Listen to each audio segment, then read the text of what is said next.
her for hosting a series of discussions, serving as forums for various expert views to help educate our community on the threat of a nuclear Iran and the Israel-Palestinian peace process. Having served on 4 of the subcommittees on the House Committee on Foreign Affairs, 2 as its chair or vice chair, Congresswoman Ros-Lehtinen is now the ranking Republican member on this committee. Throughout her career, she has been an unwavering and outspoken supporter of Israel. Her legislative initiatives have been wide-ranging, from comprehensive legislation banning financial aid to the Hamas-controlled Palestinian Authority, to ensuring Israel's inclusion in the Organization for Economic Cooperation and Development, to condemning anti-Israeli and anti-Semitic activities and rhetoric at the United Nations, to expressing deep concern over Hezbollah's tactic of embedding its forces among civilians, to urging that Fatah officially abrogate many of the articles in its constitution, including the one that calls for Israel's destruction. These efforts, just a sampling of her work in Congress, combined with her ongoing conversation with senior Israeli government officials, both in Washington and in Jerusalem, are reflective of her deep commitment to the state of Israel and its security. Ileana has received both the Christian Israel Public Action Campaign Defender of Israel Award and the Anti-Defamation League Distinguished Public Service Award for her work on behalf of Israel. We applaud and we thank the Congresswoman's conviction on Israel's right to defend itself and her deep understanding of Israel's role in stabilizing and bringing peace to the Middle East. She has been an exemplary positive force in reaffirming the United States' deep-seated relationship with Israel, and for that, we thank you.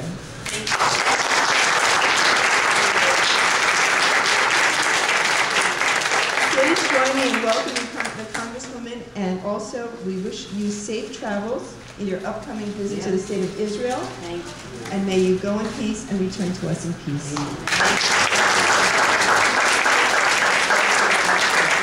You're most kind. Thank you so much. First of all, thank you to all the folks of Temple Emmanuel. It is such a blessing to be at this historic temple. As you know, this is a religious site that has, well, its birthday is over 70. Anything that's older than I am, it's a blessing. But for Florida, especially for South Florida, 70 years is quite a historic building. So thank you to everyone of Temple Emmanuel for the opportunity you have given to us for this informative briefing. Before I give my introduction to Dr. Michael Rubin, who's here to talk to us about Iran, I wanted to put in a plug, promote a very important blood drive and bone marrow drive that is taking place right here at Temple Emmanuel. The Young Leadership Division of Temple Emmanuel is putting on this program to save a life. There's a specific bone marrow need right here in Miami, and as you know, if you come from different ethnic groups, the match is not as good. So same groups, better match, better opportunity, and so we're getting the word out to all parts of the community, because if you're not a match for this particular person, you may be a match for another person. And you might be thinking, this is a time-consuming enterprise, and with all the talk about HIV/AIDS and contamination and viruses, you're going to think that perhaps it's unsanitary. So I wanted to invite, before we begin with today's topic, which is Iran, Israel, U.S. policy, I wanted to ask someone from the Youth Leadership Division to speak to you for just a minute about how easy it is to give blood and how easy it is now to get tested to see if you're a bone marrow match. So please, thank you so much, the young leaders. Hello, good afternoon. My name is Lazarus, and I'm actually an area manager with Community Blood Centers of South Florida. I asked this young man to come up here with me, whose name is Joshua, right? First time I've ever met him. My responsibility is to collect blood in our city here. Miami Beach, a little section of downtown, the government center where the mayor's office is and all that. And my job is basically the nuts and bolts of doing something that really we couldn't do with people like him. I didn't know about the formality of the occasion. I didn't know the Congresswoman was going to be here, or else I would have brought my jacket. Usually I'm out in the middle. I'll lend you mine. Usually I'm out in the middle of the street, trying to get people's attention as they walk by, being very silly, doing whatever we need to do to try to get people's attention, to do something that's very altruistic, very mitzvah. Very, if you save one life, you save the world entire. I'm not Jewish, but I have learned that coming to various temples around the beach where there's such a Jewish presence, who has taught the world this very interesting thing about caring for someone that's not even your family. It's not your relation, because you see the value in human life, that you are able to see yourself in everyone else, that we are all a unique creation. And I wanted to honor this young man because we struggle sometimes even 10 hours out there in the sun, or in different places that we go to. We go to the public schools, we're allowed to go to the mayor's office. We're the only ones who go to public schools, high schools here. And 20% of our donors are young people like him, students. And 70% are ladies.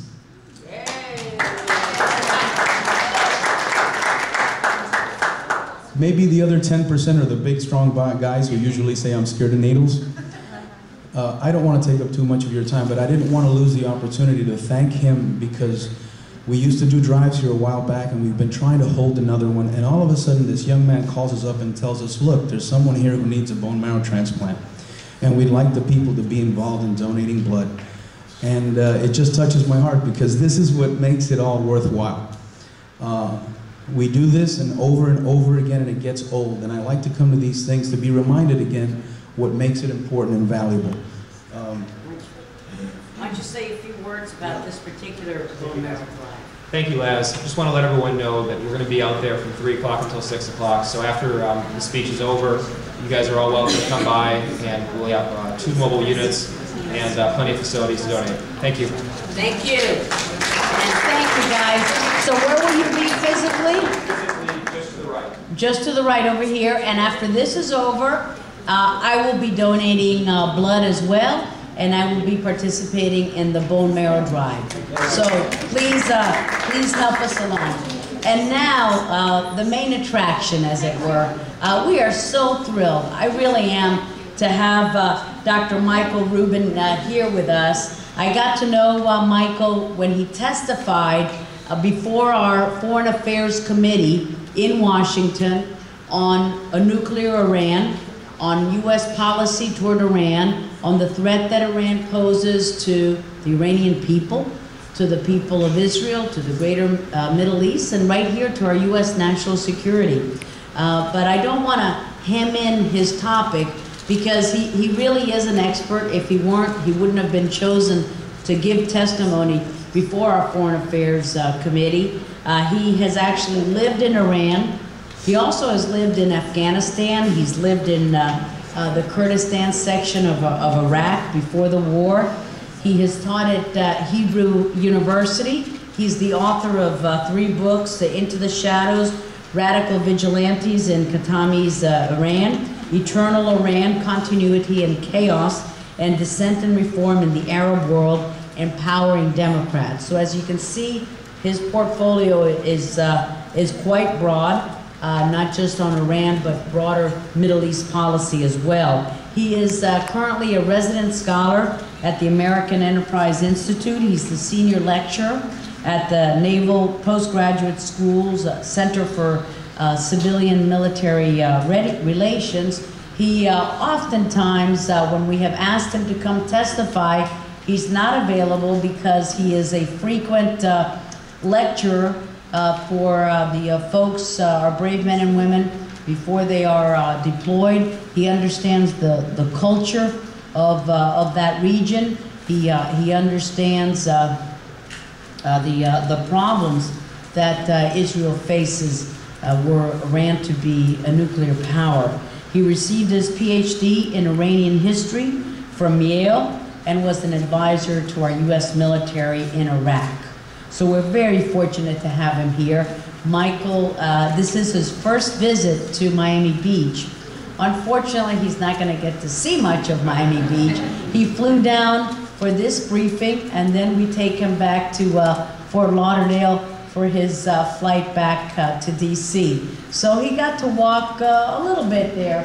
We got to see that there's a beach there. So we owe him a far longer stay. And I wanted to briefly explain the format of our event. I like to start on time. I like to end on time. Michael will speak for 15 minutes, and he will take your questions for 40 minutes, and then boom, we will finish.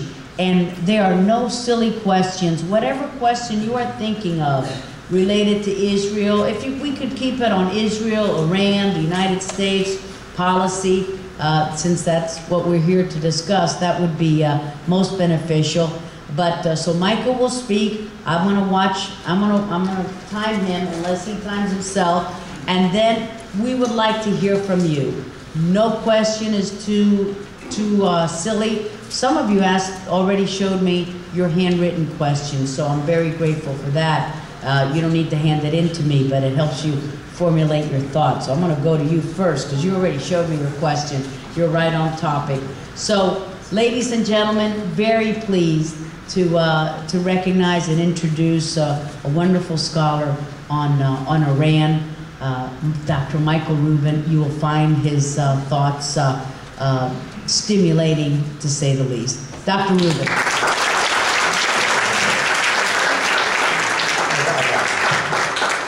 Thank you very much. You know, one of the things about living in Washington, D.C. is sometimes you're called to talk on television. And once I went to CNN, and to do my 3-minute bit. 3 minutes is an eternity on television. Yes. And I came back to the green room, the waiting room where everyone's there, and there was a governor from a state in the southwest of the United States, and his whole entourage. I don't get an entourage. And he said, he was all next, and one of his aides said, you know, you look good up there. And I said, that's kind of funny because my sister just called me and said I looked fat, bald, and mean. The governor looked up from his notes and said, I didn't think you looked mean. So I apologize as I get going if somehow I begin to look mean. The rest I can't do too much about. I do want to talk about the situation with regard to Iran, Israel, and the United States. It truly is an important situation. What I'm going to try to do is just touch on a couple quick themes, because these are themes which we can then elaborate upon during the questions and answers. First of all, the question becomes, why is the prospect of a nuclear-capable Islamic Republic of Iran so dangerous? And indeed, when we look at the international arena, there's different assessments. For the Europeans, the main threat tends to be whether the non-proliferation treaty is going to remain credible or not. For the United States, the main threat of a nuclear weapons-capable Islamic Republic is one of strategic tenability.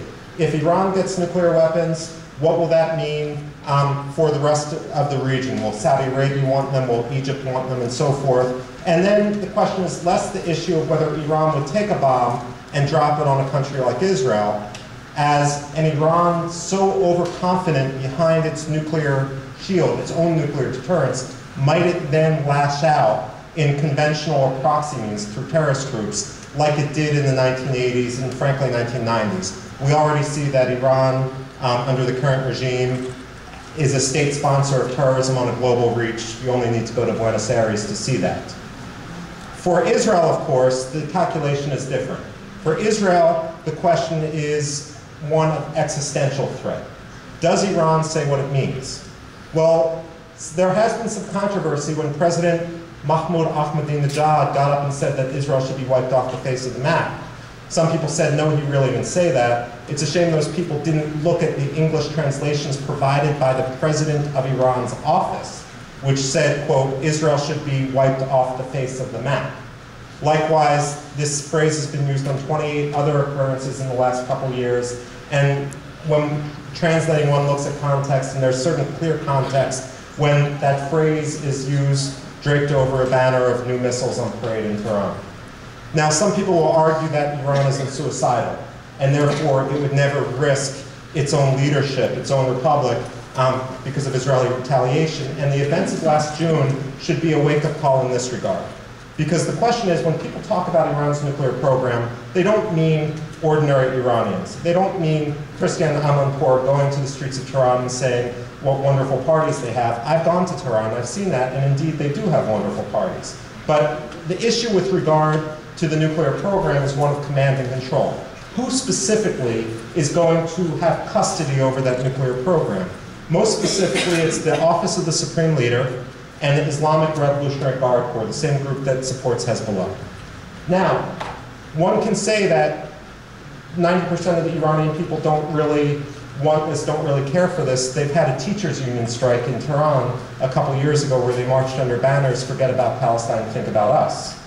But the point being, it's not the ordinary people, as these recent elections show, that really have too much say in their government. And then the other issue would be, should Iran have nuclear weapons? And should you have a popular uprising like we just had in June? And should the government realize that there will be regime change because it's fundamentally unpopular? What's to stop the government, if it possesses nuclear weapons, from deciding, well, we've always had in our ideology this desire to eradicate and eliminate and annihilate the state of Israel. Why not do it now? Because it's not like the Western world is going to retaliate against us once there has been regime change.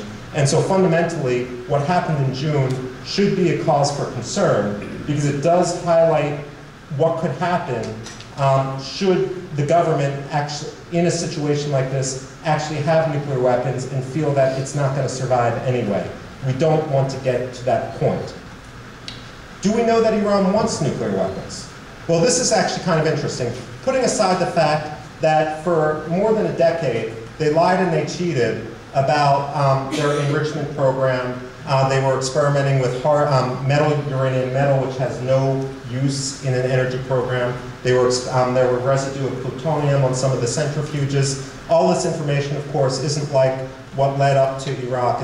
It's not some super secret intelligence. It's coming from the International Atomic Energy Agency reports. Putting all that aside, Iran has declared that it wants to have 8 nuclear reactors because it wants to be able to generate power, to make nuclear power the basis of its own electrical network. Fine. Well, Iran actually mines uranium. It mines uranium in Yaz, near Yaz, which is the town where former Israeli President Moshe Katsav grew up. And Iran also says that it wants its program to be entirely indigenous, meaning this is why it turns down offers to have enriched uranium done in Switzerland and then shipped into Iran under supervision and so forth. Well, when you actually calculate the amount of uranium it has, and geologists know it has, in its own uranium mines, and you calculate how much it would take to enrich that to the type of fuel used to fuel Iranian nuclear power stations. And if you take Iran at its word that it wants 8 nuclear power stations, then it can generate enough electricity for itself for 15 years, which doesn't justify the program when they say they want energy autonomy. Especially considering for billions of dollars less, 80% of their population is already hooked on to oil and natural gas pipelines, which Iran is floating on a sea of. What can the United States do? Well, Congresswoman Ross-Layton has done some fantastic work, and the hearing was about gasoline sanctions. That's one issue, but when I teach for military academies, we often talk about the dime paradigm. You have a diplomatic, an informational, a military, and an economic component to any strategy. Have we ever had diplomacy with Iran? This is one of those things that always, you can tell I pull my hair out a lot because I have very little left. It's one of those things that always makes me want to pull my hair out, because people get on the news and say, well, we haven't had diplomacy for 30 years. That's actually not quite true. Of course, Jimmy Carter had diplomacy with regard to the hostages.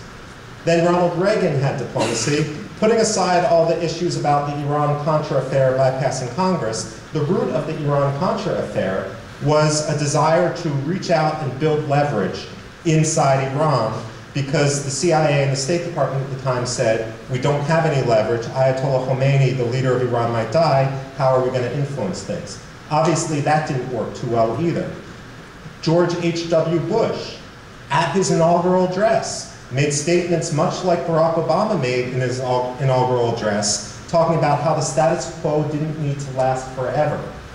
and how he could envision a time when U.S.-Iranian relations would be as strong as they were in the past. And when push came to shove, the Iranians said they weren't interested in this. Bill Clinton at first took a very hard line against Iran. You had 3 executive orders. You had the Iran-Libya Sanctions Act, which was passed through Congress and the president signed with a great deal of enthusiasm. And it was only after Mohammad Khatami, the reformist president, talked about dialogue of civilizations that the Clinton administration really decided that it wanted to engage. Now, some people don't put the timeline together, but just a couple notes. Between 2000 and 2005, the height of the dialogue of civilizations, the European Union took the lead in encouraging trade to try to bring Iran in from the coal. We now know that 70% of that hard currency windfall went into military and nuclear programs in Iran. This is under the reformists. That's number one. Number two, back in December of 2007, there was a national intelligence estimate that made newspaper headlines saying Iran had ceased working on its military nuclear program in 2003. Let's take it at its word. Who was in office in 2003? Mohammad Khatami and the reformists. And then this raises another issue about diplomacy, about whether diplomacy is sincere. Oftentimes, almost without exception, the United States enters into diplomacy with a great deal of sincerity. The problem is that the Iranians don't always enter into negotiations with the same sincerity. And it was actually interesting, about 5 times a week, my colleagues and I will translate the Iranian press, just bullet point summaries with links back to the original Persian source. And not only the national newspapers, we'll translate the Revolutionary Guard newspapers, the economic sector newspapers. Any of you who give me your email address, you can have this for free. I mean, we just do it as a public service. At any rate, I was watching some of the transcripts of the debates up to the presidential elections, and the reformists were saying, before this fraudulent election, look, President Ahmadinejad, your strategy is all wrong. Your Holocaust denial, your nuclear defiance. What you need to do is what we did under Khatami. What we did under Khatami was give soft words. And then there weren't sanctions, and we could import all the technology we needed for our projects. That's the strategy you should pursue. And so it, again, raises the question of sincerity. So where are we going from now? What I would argue is there's nothing wrong with talk, but in addition, one should have a talk from a position of strength. Instead of sequencing strategies and ratcheting up sanctions, I'd argue the more sanctions you have, the way to amplify diplomacy is say, okay, these are the sanctions, and if you start complying with international law, we will lift the sanctions. Not to say, let's have 6 months, and then if you don't do anything, we might add a little bit more. I'd argue a lot has to do with leverage. Is Israel being forced to take military action to prevent a nuclear Iran? This is the big worry right now. And the reason is because the United States looks at this as strategic, again, like I said, in terms of strategic tenability. Can we live with a nuclear Iran? What would it mean for the region? Israel looks at this in terms of existential threat.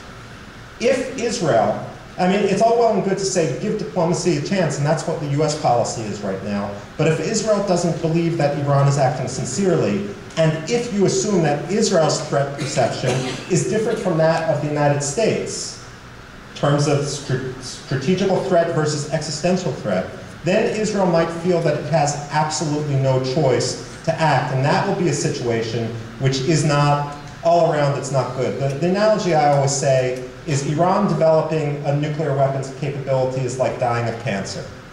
And a military strike on Iraq is like dying of a heart attack. The question is, what sort of preventative medicine will we have in the short term? And my time for giving a speech is up. I don't want to be one of these speakers that just runs on and on and on and never gets to questions and answers. There are a lot of issues that can be done, not all of them military, some of them as part of a balance which we can talk about during the questions and answers. But with that, maybe we should open the floor to questions and answers. The only thing, the only thing I would add is if you could ask what I always call Jeopardy rules. Make your statement in a form of a question, and you can ask as many questions as you want, but I'm only going to answer the first one, just as a courtesy to everyone else in the audience. That's great. Thank you so much. Thank you. And I know, gentleman, he showed me his question first, so I told him I would recognize him first. If you could state your name and... Mike Cooper. I prepared my question at home before I heard you, so it really isn't on topic, and if you went past it, that's fine. But my concern, like everyone in this room, is what is the future of Israel? And I would like to know how you envision Israel, say 50 years from today, its borders, its population.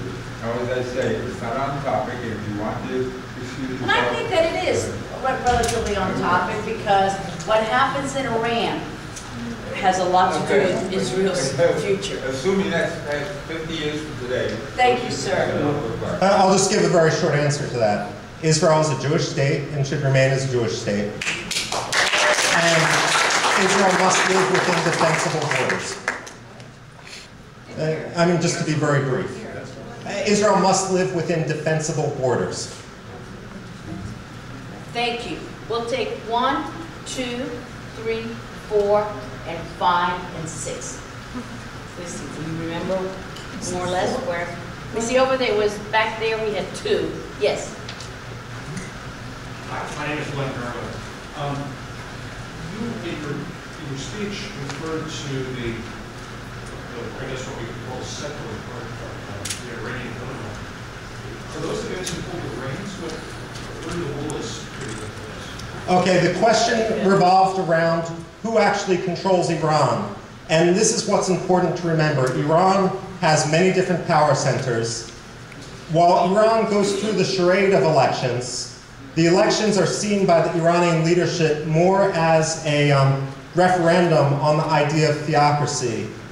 But very few people can actually run for office. In this current election, less than 1% who applied to run for office were allowed to, and they're filtered out by an unelected clerical body.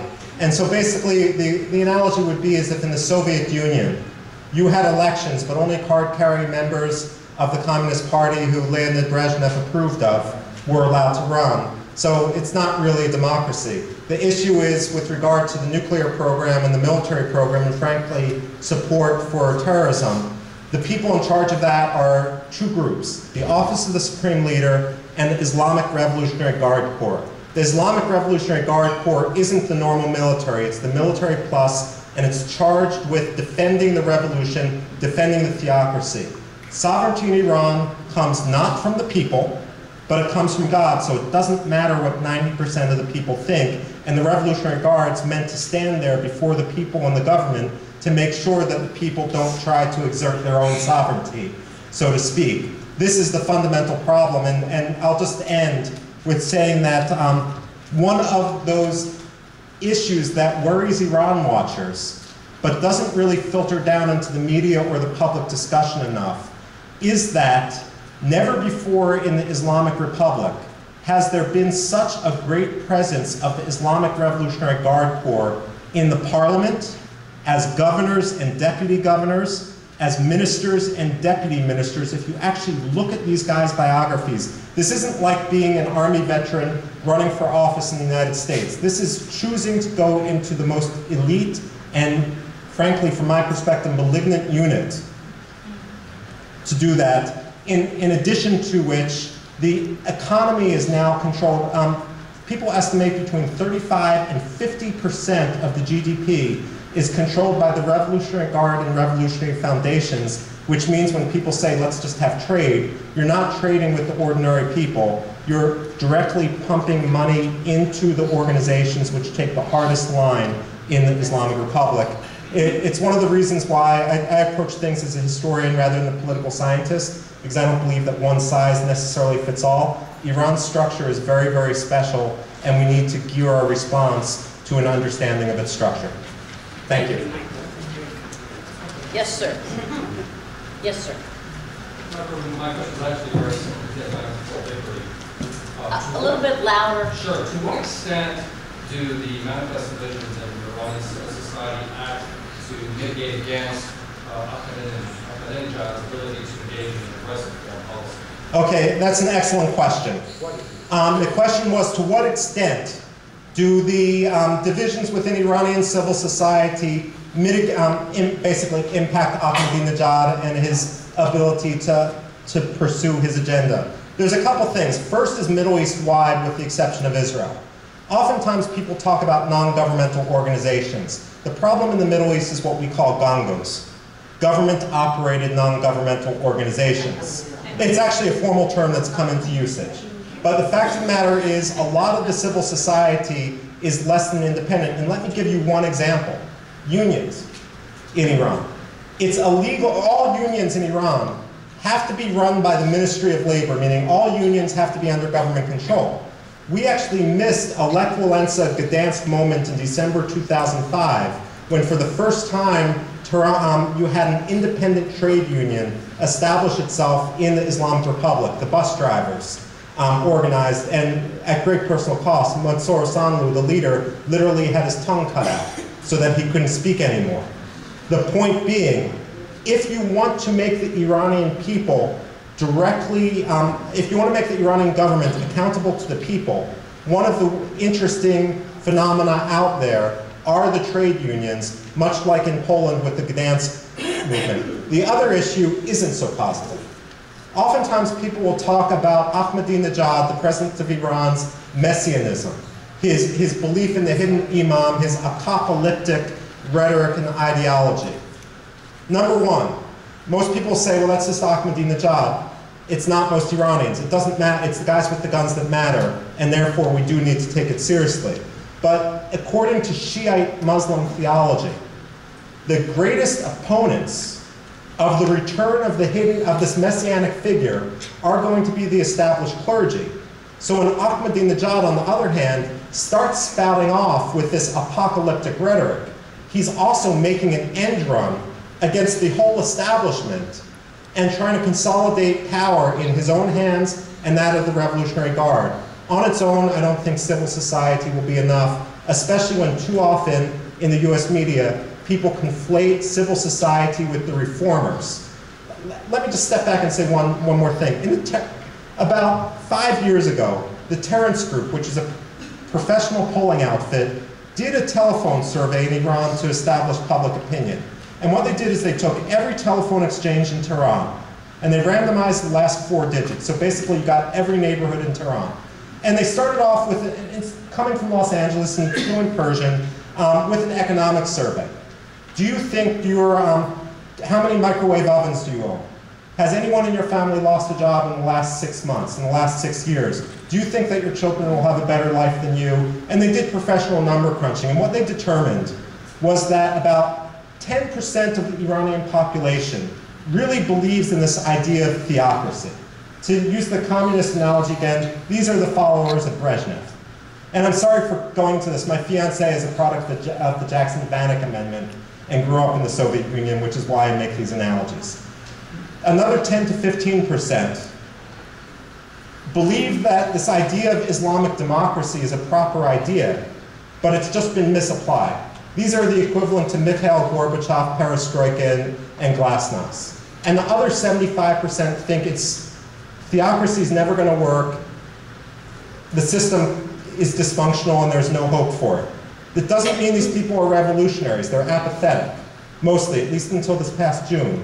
And what was explained to me when I lived in Iran is we wanted an Islamic democracy because we were living under a dictator. What we got was neither Islamic nor democracy, but we got a war, the Iran-Iraq war, that killed 1 million people, and therefore we don't want to take the chance again. And therefore, it's important not to conflate reformism with civil society as too many people do, because the reformers are basically the loyal opposition to, in the words of the progressive writer, the liberal writer Laura Secord, the loyal opposition to a fascist regime. Other questions? Wow, it's wonderful. Hold on a second. I'm going to do a TV interview here in the foyer for a second, but I know that we had 2 more over here. I think we had the gentleman with the white hat, we had Rabbi Schiff, we had this gentleman with the burgundy shirt, and the lady there. Okay, I'll try to remember that. Okay, so with the white hat, the rabbi, burgundy shirt, and the lady over there. And by the way, Michael, let me tell you how old I am. What an old hag I am. There is a young lady who's now 39 years old. She looks a lot younger. I don't know if she's here still, but she was my page when I was in the state legislature, and that was, she was in junior high. Where are you? Oh, you're killing me. You're killing me. She's an attorney in town now. Okay, white hat, Rabbi Schiff, burgundy, and black with and I'll be right back. Sir. I think I'd rather wait for the conference. Okay. Okay. Well, then maybe I'll just go to the rabbi. Okay, my name is Rabbi Solomon Schiff. In the good old days when we had the Cold War with the Soviet Union, thank God there was no atomic destruction on either side because of mutual deterrence.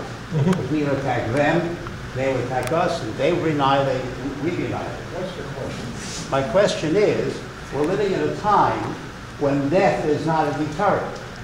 When terrorists welcome death to be the 72 virgins. My question, how do you have this deterrent? You say, well, Iran will never attack Israel because they will destroy them, but they don't mind going down, seeking the ship. Okay, the question was basically about deterrence. How can you have deterrence when some people seem to welcome death that takes out the incentive from deterrence, so to speak?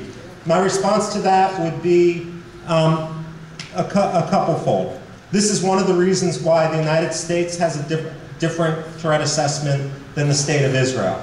Because the State of Israel is living under this nuclear cloud and has to consider what you just said. Another question, just a rhetorical question for the audience. So all too often, in the media, we hear about reformers, we hear about the hardliners.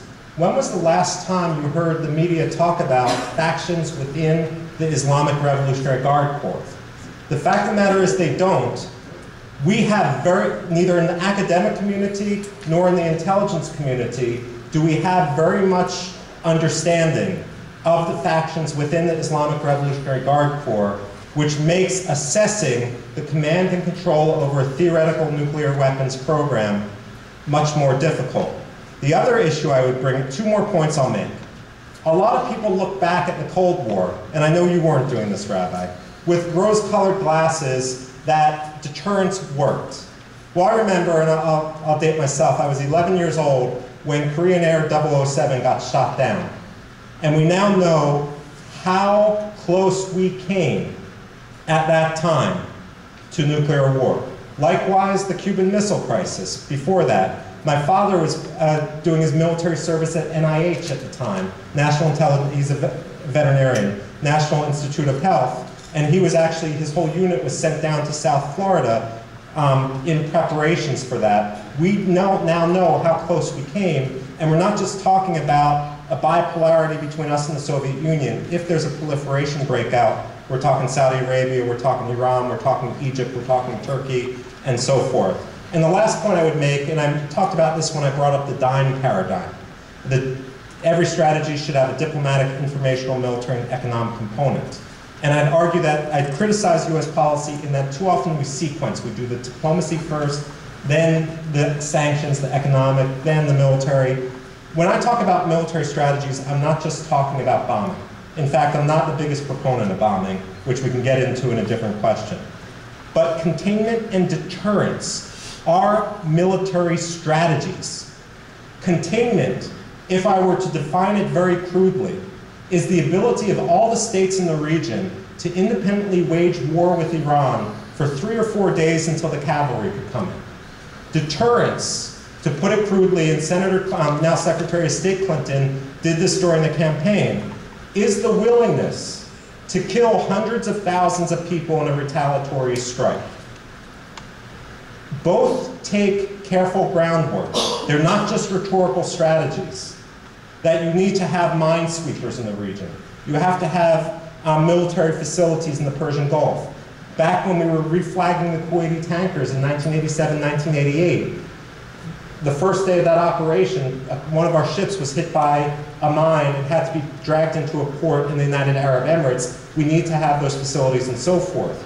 If the Iranians don't see that we're serious about containment and deterrence, those strategies won't work, because the worst thing we can do is draw a line in the sand and then show the Iranians that there's no consequence for crossing it. That undermines diplomacy unlike anything else. The gentleman in the maroon shirt. It's a nice identification. My name's Charles Miller. question is in relation to sanctions. In the Jewish community here in Florida. I will repeat the question. The Jewish community here in Florida, we've worked hard on legislation for divestment, divesting from companies that do business in the res energy sector. Does that have any impact, or does it make us feel good? Okay. Be honest with me. Excellent question. The question was that many people in the community in South Florida have been working for divestment and sanctions to penalize businesses doing business in Iran and so forth. Does it just make us feel good, or does it have real effect?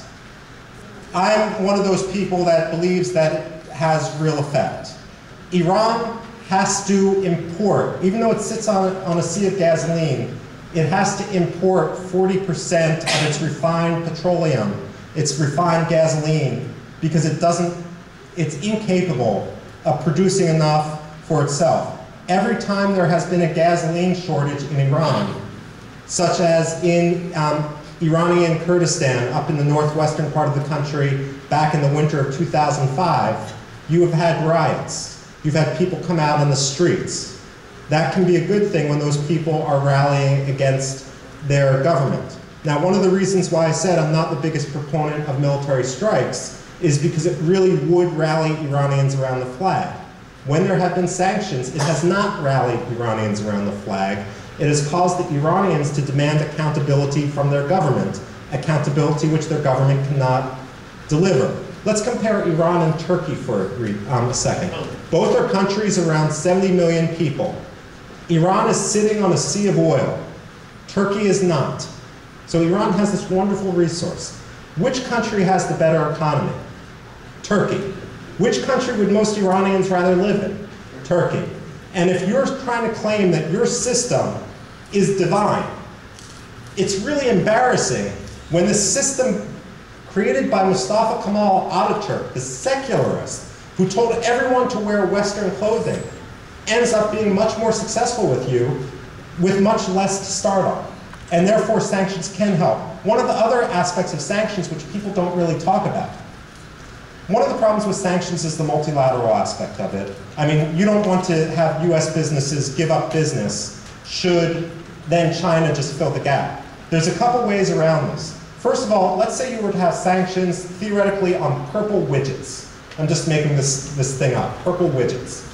Well, part of sanctions may be an inspection regime, where all ships going into Iran could be inspected for purple widgets. That delays the shipping into Iran. That raises the insurance costs of shipping into Iran, and therefore, whether you have multilateral buy-in or not, or even if you have China, for example, cheating, it still raises the cost of doing business with Iran, and that can be a very positive thing.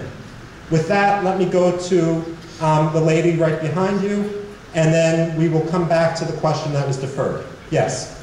Hi, Dr. Rubin. I'm Lila Sherman.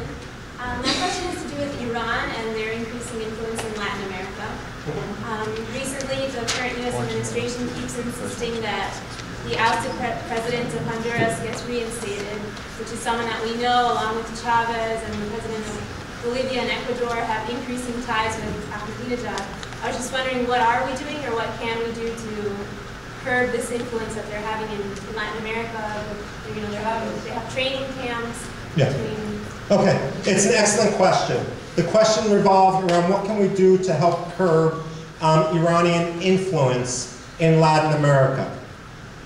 Number one, the more the Iranian government is accountable to its people, the less money it's going to have to send abroad. When I was an intern, towards the end of the civil war in Tajikistan, I made the mistake when I was 13 years old of seeing Dan Aykroyd and Chevy Chase in the movie Spies Like Us, and I decided, gosh darn it, I too am going to follow the road to Dushanbe. I told my parents I was in Canada. At any rate, one of my jobs, I was interning for the US Defense Attaché in Dushanbe. It was the end of the Civil War, and one of the interns are expendable. One of the things which he had me do was every time the Iranians would announce a new project in Tajikistan, he'd have me get on my bike without any body armor and bike around and see what actually had come to fruition. And only about 10% of what the Iranians announced was actually built. The rest was just propaganda, but if you repeat it enough, that happens. we have got to recognize, not only in Latin America, Senegal. The president of Senegal has gone to Iran 7 times. Here's a country on the Atlantic Ocean, which is of great strategic concern to the United States. So recently, we've also got to be very precise with how we look at this. Recently, the Washington Post did a story that said Hillary Clinton, Secretary of State Clinton, said that Iran was building the largest embassy in the Western Hemisphere, a mega complex in Managua. And they had also quoted me from an old essay I wrote, to which I had footnoted the Miami Herald, an article there, saying that Iran had had the largest mission. Well, they were conflating size of mission, meaning number of diplomats, with the size of embassy, with the physical size of the building. They're 2 different things. But because of this, a lot of people who didn't make that differentiation sort of said, oh, Iran isn't really a problem. So we've got to be very precise. One way to do this is simply to ask the State Department, how many US diplomats are there in Managua? How many Iranian diplomats are there in Managua? And if the State Department doesn't know this, then that's also a sign of a certain weakness we have when it comes to being aware of the situation around us. But in short, continued vigilance, I do think, is the key, and not being afraid to stand up for our own interests. And when I talk about our own interests, I'm talking about national security. I'm not talking about in a partisan sort of way. Thank you. We'll get back to the gentleman. That's an interesting segue, because my question has to do with the State Department. My name is Mike Kittel. I live in Miami Beach. And before I came here, I wanted to see a little bit about American policy in Israel. So this morning, I took a look at it. I showed you. This is the official homepage of our consulate in Jerusalem. And if you look at it, there's not an Israeli flag, there's a Palestinian flag. There's about 5 or 6 bullet points as to distribution of American funds. All of them that I can determine are for Palestinian causes. And I just don't understand, is this a Jewish state, or where are we going? I see. So you have concerns that on the official website of the Consulate of the United States in Jerusalem, there are a lot of tie-ins to Palestinian cultural and educational activities. A lot of the funds that are going to that outreach. Well, more worrisome to me are the UN websites and websites that deal with the United Nations Relief and Works Agency, UNRWA, for example, which is an organization funded by our tax dollars that is really an anti-Israel and purely pro-Palestinian to the expense of Israel organization. And those concern me. Another thing that concerns me also with the United Nations, more than our own consulate in Jerusalem, is when there was the Gaza-Israel fight, for a long time, the Secretary General of the United Nations had a link to the UN website that would encourage people to give money for Gaza relief. And that website, all of those monies would be going to 2 banks. 2 of the banks, including the Commercial Bank of Syria, have been cited by our U.S. Treasury Department as dealing with money laundering and terrorist financing and prohibiting U.S. businesses to do business with those banks. Yet those are the 2 banks that the UN decided would be the best banks in the entire world to be the depositor of contributions to Gaza aid, which is another topic in and of itself. So I understand the worry that many have about there's outreach, and then there's promotion of certain activities that go against Israel's interest. And I think that outreach is positive. I'm not against hoping and working toward the Palestinians and the Israelis having peace, security, and stability. That's what all parties want. For too long, Israel has not had a partner for peace, and it still continues to not have a partner for peace, whether it's Fatah or Hamas or the Palestinian organization. These are entities that, as Michael said in his beginning, his start of his speech, they don't agree to comply with previous peace agreements. They refuse to recognize Israel's right to be an independent Jewish state, and on and on. And so that is the kind of outreach that I think is harmful to Israel's security, and Israel's looking for a partner for peace. Israel's desperate for peace, and all you need to do is ask the people of Israel, for whatever party they are. And thank goodness we have such a vibrant democracy in Israel. I'll be going in less than a week to Israel, and every time I go, I'm just struck by how free and how open and how democratic Israel is. And the newspapers, the articles that they publish would go against the government, and it is definitely a free press. And you juxtapose that to what goes on in the Palestinian territories, the Palestinian areas, and you have no such freedom, you have no such human rights, you have no plurality being celebrated. So I hope that this is all outreach for the good, and not going to grants and organizations that even deny Israel's own existence. But thank you for that. Yes, I worry all the time. So we have one, the lady in green, and gentleman, oh, I just see this white sheet there. Okay. And then we have the president of FIU. I'm going to go to you first. President of the student government from Florida International University. Thank you. Great to have young people so involved. Thank you so much, Congresswoman. This question is for you. Considering the President Barack Obama's stance towards Israel, if Israel has to make a preemptive strike on Iran, which it may have to, will the President of the United States back that stance? Well, I agree that Israel, as a sovereign state, has the right to secure its own boundaries, has the right to secure her own future, has the right to strike at any existential threat, including Iran's nuclear power. And I respect Israel for doing that. Israel has done so in the past to international condemnation, and we're a safer world today because of Israel's action. Do we encourage Israel to do that? No, we would like to stop that, but